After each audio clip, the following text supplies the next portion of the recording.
Hi everyone, I hope you're all having a good week. Welcome to another episode of UVA Weekly, the new smash hit show of the season. Today we'll be giving you an update on how things are going with the virus, sharing ideas for what you can do in groups of 5 or fewer, taking you on a tour of the memorial to enslaved laborers, sharing the latest information on the search for a COVID-19 vaccine, and ending with a sneak preview of the new season of Arts on the Hill. But first, a quick review of the numbers. At the time we're recording this on Thursday morning, we have 219 active cases, meaning new cases with a positive test result in the past 10 days that requires isolation on or off grounds. Right now, about 9% of our isolation space that we've set aside for students who test positive is occupied, as is 22% of the quarantine space we've reserved for close contacts.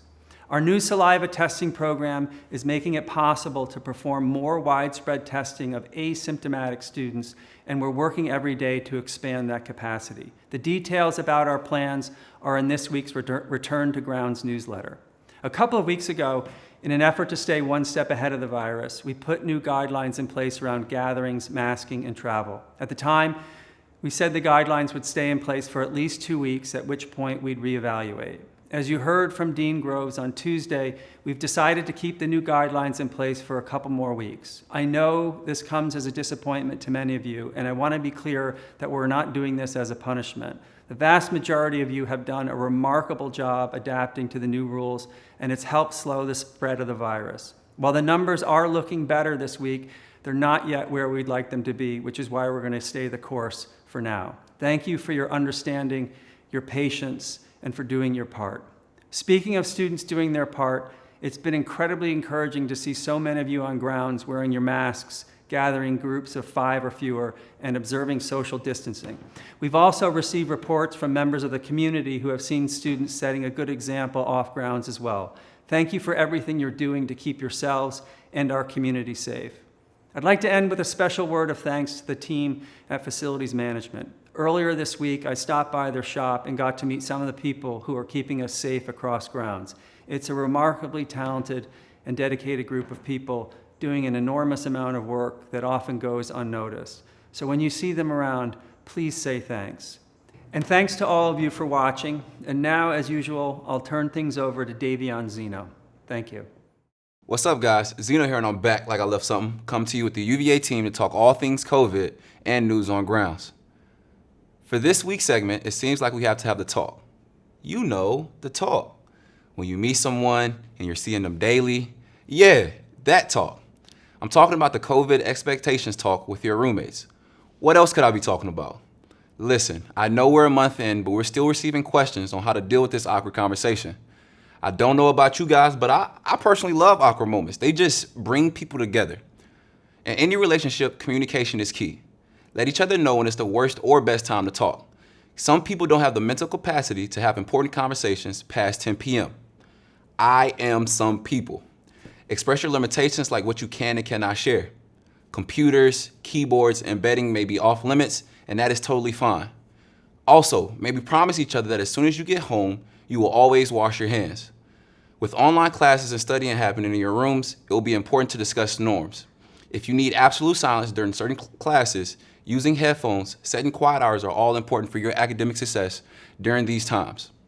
Communication needs to be clear with the cleanliness, like committing to wiping down surfaces like doorknobs, counters, and fridge handles at least daily. In the case that your roommate becomes sick with the flu or COVID, wear a mask, open windows, disinfect all surfaces, and don't cook or eat together. Check with student help to see if you need to get tested. We know that these conversations are tough, but they are important. We encourage you to always start off with the why setting these routines and commitments are important. With over 200,000 people passing due to complications with the virus in the US, chances are multiple students have had some brush with it in some way. And while all of us are having these conversations, it's worth remembering that a lot of researchers at UVA are hard at work on treatments and vaccines that can help us put an end to this pandemic. This week, Dr. Bill Petrie takes us behind the scenes in his lab, where they have made some important discoveries about how to treat COVID and how a vaccine might work. Our lab studies the immunology of infectious diseases. And so when COVID-19 occurred, we were in a unique position to be able to respond, because this is sort of what we do, is look at how the immune system protects against infections. Specifically, as far as like a COVID vaccine, what we've been doing is developing a vaccine against a parasitic infection, but it's a platform with which one can use to develop vaccines against COVID-19. And so what our research efforts are in the lab is to develop what might be a second or third generation vaccines. So there's two unique contributions that we're making to COVID-19 research through this lab. And so the first is the work of Allie Donlan, who's a graduate student, who has shown that an allergic immune response, what we call a type 2 immune response, actually predisposes to severe disease. And Allie's been able to show that if you neutralize that type 2 immune response, you actually protect an animal from COVID-19. Suggests that we should be able to protect people by neutralizing allergic cytokines. We've seen both in the patient samples and the mouse data that the immune response to the disease itself is very variable. And so if we can understand what causes these variations in the host immune response or the host response in general, we might be able to tailor specific personalized medicine than, say, one size-fits-all medication. The second advance is that Mayresh Abhyankar, who's an assistant professor in the group, has shown that there's an adjuvant, something you add to a vaccine that will promote a long-lived antibody response. What we have shown is the immune response lasted for at least 6 months using our adjuvant system. So that's pretty promising. And I think that's one of the exciting aspects we want to apply this platform for the COVID vaccine. There is now 5 vaccines in the U.S. that are in phase 3 clinical trials. I'm really optimistic, and I fully expect that healthcare providers will be vaccinated probably like the end of this year, January, and then we'll go to then vaccinating people who have underlying illnesses that put them at greatest risk. And then finally, we'll be to the general public, I would imagine by spring, summer of next year, and so the vaccine will be widely available to everyone.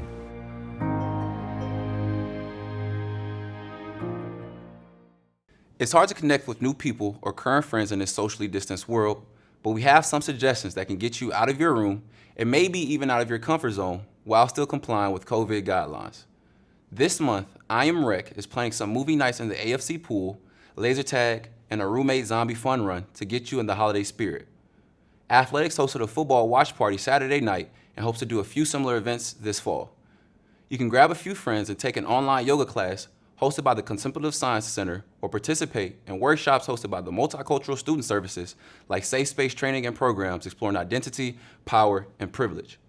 Check out the UVA Safe on Instagram for a list of resources that can help keep you up to date with opportunities to engage and connect online and around grounds. This year, the Memorial for Enslaved Laborers officially opened across from Bodo's on the corner or the other side of Brooks Hall. Completion of the memorial is the culmination of years of work, including student activism. Thanks to the many groups of students, faculty, and staff who pushed to make this long overdue recognition a reality. Let's hear from an amazing individual, alumna Jess Harris. In order for us to continue to move forward and striving for equity and striving for change, we have to be able to talk about our past in a way that's really meaningful. And the memorial, I think, is a beautiful first step in starting that conversation. It's intended to be a space for reflection and healing. It's a space of truth-telling. We want folks to bring classes here. We want folks to engage in that way. Slavery wasn't an experience that by any means should just be something in our past that we say happened and we can talk about it. We should help folks heal past that trauma and past the brutality of it.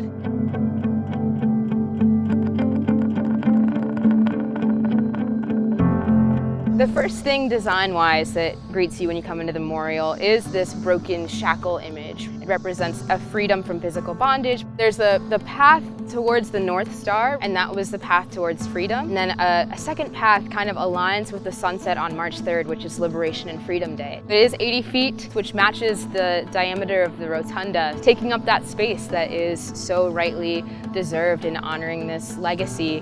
There is a timeline of events that happen all the way through until Isabella Gibbons' death. And Isabella Gibbons was a member of the enslaved community, and she really took it upon herself to encourage reflection, encourage moving the needle towards equity and equality. And so her eyes are on the back of the memorial.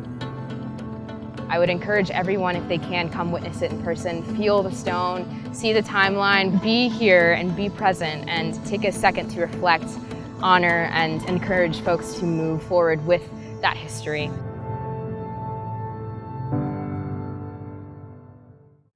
Hit the UVA team on Instagram or email us at uva@virginia.edu. This has been Zeno, and I'm out like a light.